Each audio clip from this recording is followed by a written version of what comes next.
Дякую всім в світі, хто з Україною, дякую Америці, президенту Америки, всім лідерам Європи, лідерам світу, які Nagpasalamat si Ukrainian President Volodymyr Zelensky sa lahat ng mga tumutulong at naghahangad na makamit na nila ang kapayapaan sa kanilang bansa. Ngunit inamin niya na malakas ang pressure sa Ukraine, lalo na sa gitna ng matinding pagpili ng pagreserba ng dignity o ang panganib na mawala ang isang mahalagang kaalyado nito.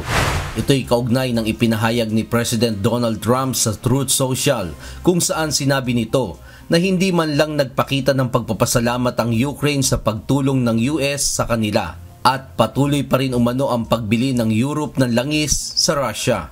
Nagpapatuloy pa rin ang pagsulong ng Trump administration sa 28-point peace proposal nito upang tuluyan ng wakasan ang naturang digmaan, at nais na aprubahan na ito ng Ukraine bago mag-Thanksgiving holiday sa US. Samantala, nagpulong ang mga senior US officials, kabilang sina Secretary of State Marco Rubio, Special Envoy Steve Witkoff at Army Secretary Dan Driscoll, kasama ang delegasyon ng Ukraine. Ayon kay Secretary Rubio, malaki ang naging pag-usad ng unang araw ng talakayan at nakabuo na sila ng mas maayos at naiayon na peace framework.